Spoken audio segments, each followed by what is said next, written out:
หน้าที่ก็ทุกคนเลย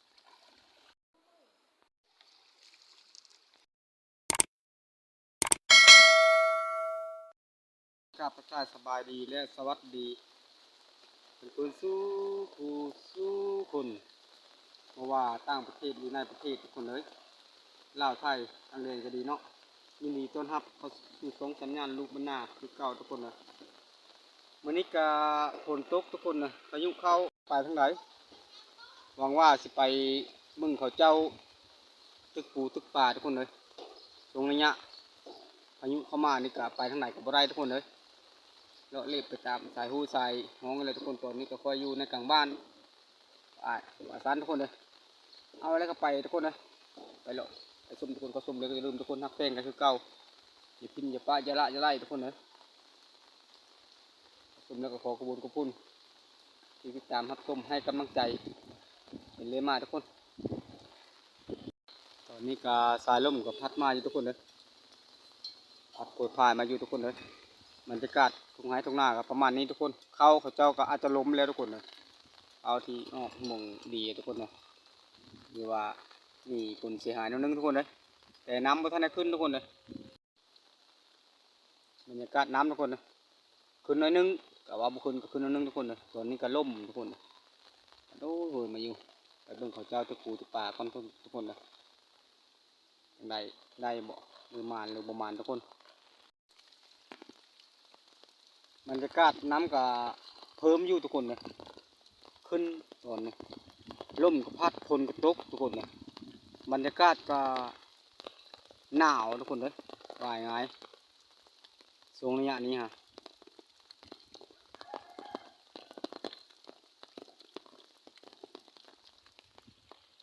เป็นจังไดทุกคนหมานอยู่บ่คือว่าน้ำลายทุกคนน้ำลายน้ำเยอะป่ากระนาวพวกป่าทุกคน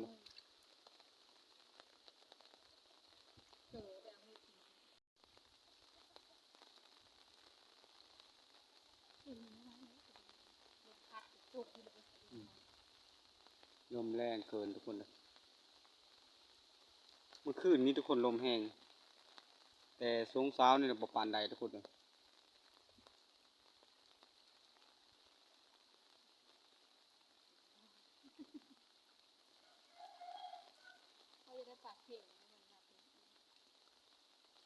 เอาได้ก็เอาป่ายังก็เอามันไม่ใช่ลึเฮ้ย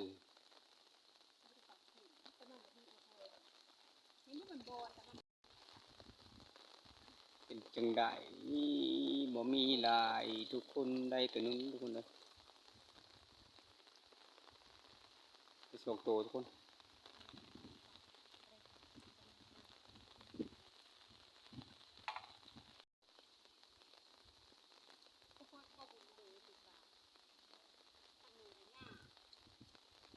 หนาวเนาะเอาเจ้าตึกนี้ได้ทุกคนเลยได้กับบหลายทุกคนเลยปลาคอก็มีทุกคนปลาคอร้อนได้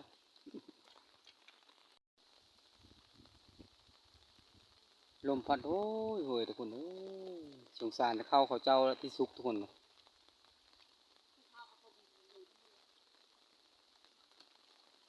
ซุกแล้วพัดลมพัดลมนั้นผลมาทุกคนเลยลมเบิดทุกคนเลยสุดท้ายมาลมผล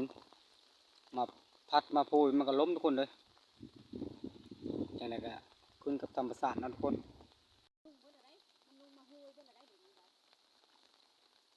ปลาชิทุ่งทุกคนปลาชิทุ่งปลาชิทุ่งกับปลาขาวน้อย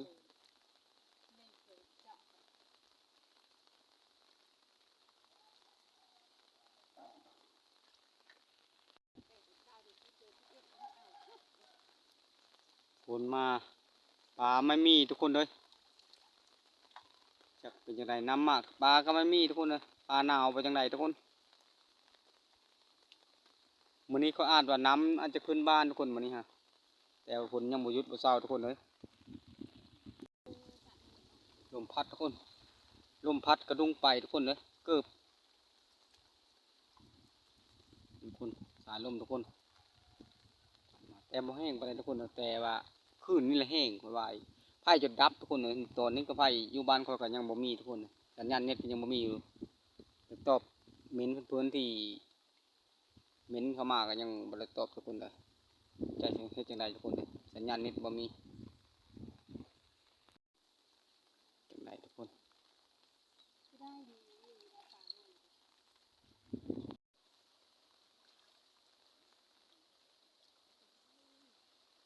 คนเลย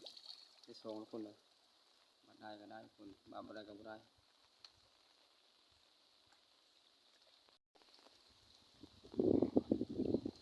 เฮ็ดลมพัดกระดุงทุกคนเลย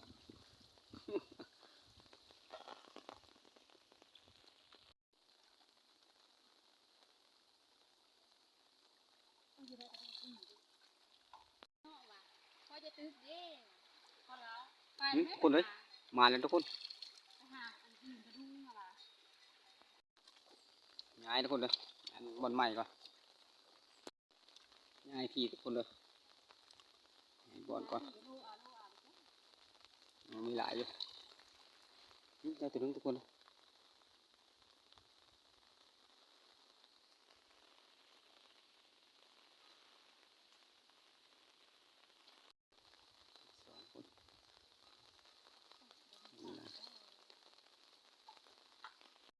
บรรยากาศลมทุกคนลมพัดทั่วฟ้ามาอยู่นะทุกคนตึกฟ้ากะประมาณทุกคนเราจะเก็บภาพบรรยากาศให้ทุกคนได้เห็นทุกคนเลยดูว่าสูงระยะฝนตกพายุมานี่แล้วทุกคนบ่มีอย่างไร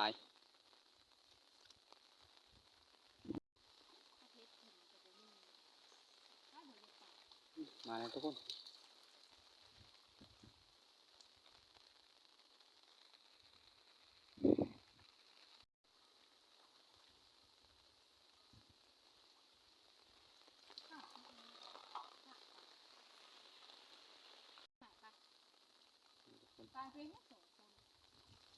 หนาว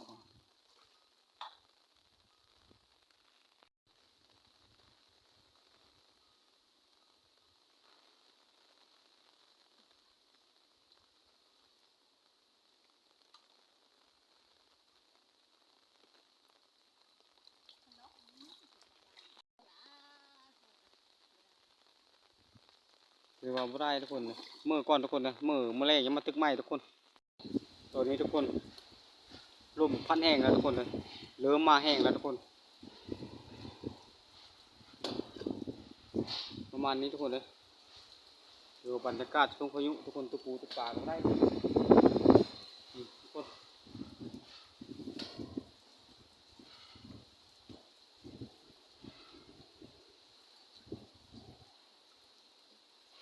เข้าหน้าเขาเจ้าเขาล้มเลยทุกคนเลย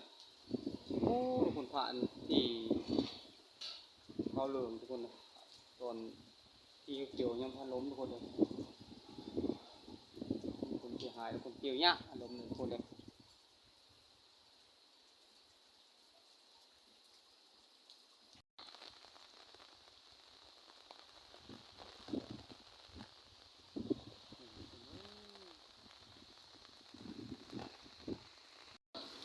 ตอนนี้ก็ว่าไปตึกปลาทุกคนเลย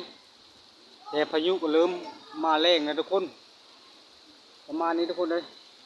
ฝนก็แรงพายุก็แรงทุกคนลมก็แรงแห้งมากๆทุกคนประมาณนี้ทุกคนเลยปีนี้ก็สมควรทุกคนก็คิดว่าปีน้ำอาจจะขึ้นนะทุกคนเลยน้ำอาจจะขึ้นอาจจะแก่งมันนี้เฉพาะมันนี้ให้ทุกคนได้เห็นทุกคนเลยสภาพอากาศของบ้านคอยถึงจะได้ก็ให้ทุกคนได้ชมได้เห็นประมาณนี้ละแล้วทุกคนเอ้ยน้ำก็เริ่มขึ้นบ้านระบาดนี่เนื่องจากฝนตกหลายทุกคนเลยเริ่มละ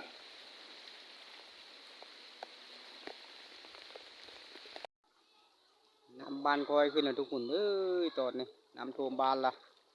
ถือว่าว่าสิไปเลาะเขาเจ้าตึกปูตึกป่าจังไรเบิ่งเขาที่เจ้าสิตึกบทจังไรทุกคนเลยถือว่าตอนนี้ก็น้ำท่วมละสายทางน้ำทุกคนเลย น้ำเต็มใส่เบิดละทุกคนเลยแต่น้ำกากแก้งกับบ่แห้งปานใดทุกคนเลยหน่อยนึงแล้วก็สภาพทุกคนไปเลาะมึงเขาเจ้าตะปูตะปลาก็ทุกคนเลย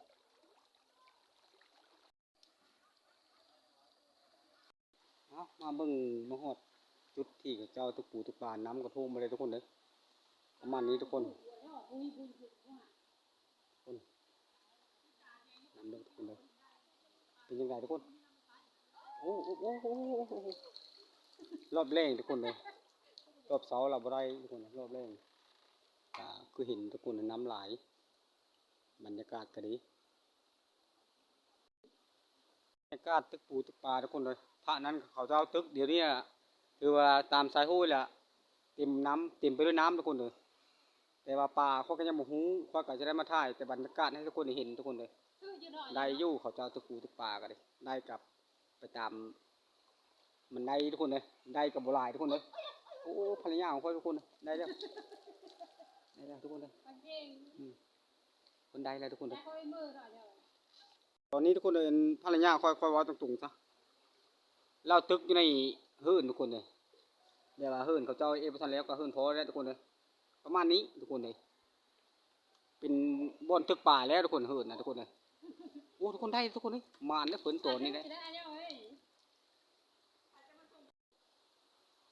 บรรยากาศน้ำท่วมทุกคนเลยน้ำท่วมบ้านละบ้านค่อยท่วมแต่บ่ท่วมหลายปานใดทุกคนท่วมหน่อยนึงตึกปูตึกป่ากะบาดได้บาดได้ใบได้ทุกคนจุดนี้ได้กระป่าน้อยป่าอย่างนั้นทุกคนเลยถือว่าบรรยากาศกะลมพัดไม้กะบางอันก็มีฮักทุกคนเลยเป็นยังไงทุกคนได้อยู่ทุกคนเลยได้ก็คือป่าน้อยป่าอย่างนั้นทุกคนเลยบางอันกะบางอันบางอย่างเขาเจ้าก็บอกบางตัวว่างั้นซะ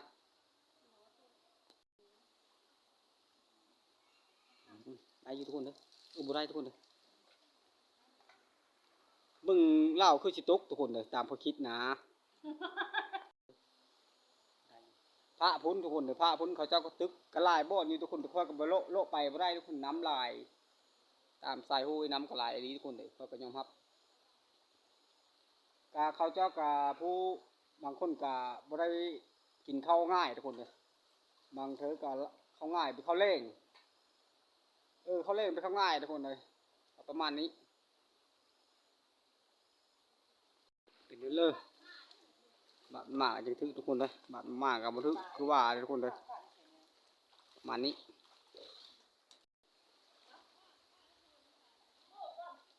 ทุกคนเลยคือบอกทุกคนง่ายทึกลงมันเฮ้ยเอาคนง่ายทึกมาเราสิทึกมึงเลยเอาทุกคนเลยค่อยสิทึกลงมึงทุกคนบาดล่อมึงทุกคนเลยจะได้มาอ่านบอกเนี่ยเลิกเขาก็มีหูทุกคนเลยค่อยหูแต่ว่าค่อยสิทึก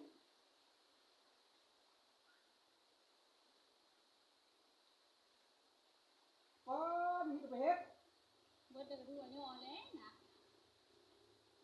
บ่ไม่ได้ทุกคนเลยบ่ไม่ได้เดี๋ยวว่าบ่ไม่ได้ทุกคนเนาะค่อยหักเมยจะเอาปลาที่2ทุกคนเลย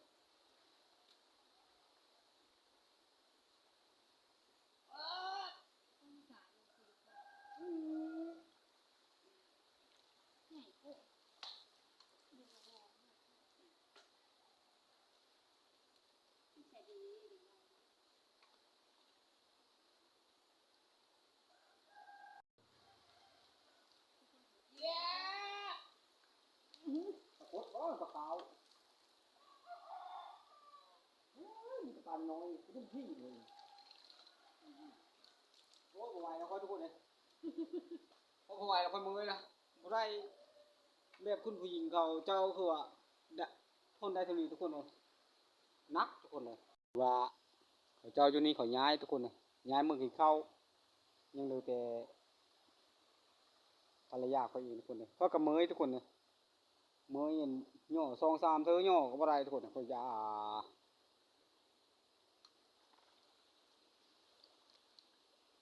มาทุกคนเลยทีละตัวทุกคนเลยถือว่ารายรับกะประมาณนี้ทุกคนเลยเอาบลงมาลาทุกคนเลยพอปิ้งทุกคนเลยพ พ่อปิ้งพ่ออ้อมใส่มะบุบน้อยทุกคนหรือว่าพักทุกคนเนี่ยทุกสิ่งทุกอย่างที่มันอร่อยทุกคนเลยหรือว่าแซ่บ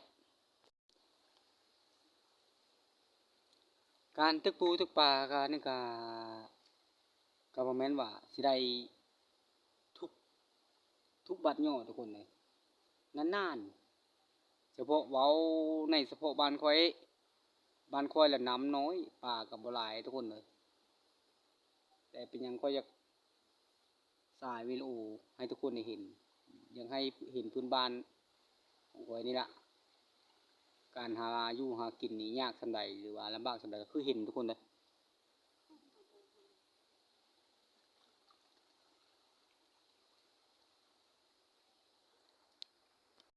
พระนานละคนทุกคนพระนั้นละหลายทุกคนเขาเจ้าตึกพระนี้ล่ะเพราะภรรยาเขาเองทุกคนนะแต่ไกลทุกคนนะก็กลับบ่ได้ไปถ่ายทุกคนนะบ่ได้ไปสายวิดีโอให้ทุกคนได้เห็นความน้ำไปบ่ได้ทุกคนนะบรรยากาศหน้าบ้านทุกคนนะหน้าบ้านเอ็ดพุทธละแล้วมีแต่น้ำทุกคนเลยย้ายที่ทุกคนเลยย้ายบ่นี้ลงไปตึกหันทุกคนนะกะดีย่อบ้านนึงก็เพิ่นได้ซ้ำทุกคนนะปนนี้เป็นเรื่องบ้านที่สองทุกคนไม่ไล่ทุกคนนะ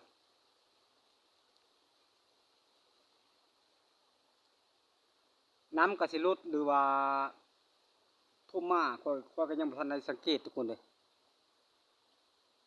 หรือว่ากำลังอึ่งอยู่จังไหนทุกคนเลยปีนี้น้ำกับมาเยอะเลยทุกคนเลยบ้านคอยดอกบ้านเพื่อนๆคือกันทุกคนเห็นเขาเจ้าลงคลิปหลายอยู่เกี่ยวกับน้ำปีนี้เฉพาะปีนี้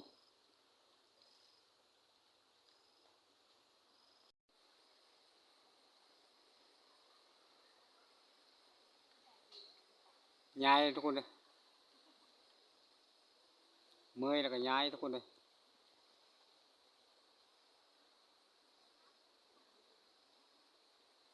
งั้นทุกคนได้แล้วทุกคนได้แล้วย้ายคันว่าย้ายดุละบ่ได้ทุกคนนะแต่ว่าคำว่าย้ายแล้วบ่ได้ทุกคนเลยประมาณนั้นนะทุกคนถือว่าคลิปนี้ก็มาจะมีกับข้อการจะได้จบจะมีทุกคนมาชมเขาเจ้าตึกปูตึกป่าบรรยากาศตึกปูตึกป่ากามาจะมีกับข้อการได้จบจะมีทุกคนเพราะว่าผลก็เกมมาเลยทุกคนเลยก็ชมแล้วก็จะรู้ทุกคนฮักแข่งกันคือเก่าทุกคนอย่าทิ้งอย่าปะอย่าละอย่าไล่ทุกคนเลยแล้วก็ขอขอบคุณที่ให้ที่ตื่นกำลังใจให้ส่งสัญญาณลูกบอลหน้าเลยมาทุกคนเลยเจอกันคลิปหน้าทุกคนคลิปนี้ก็จบจะมีทุกคนเลย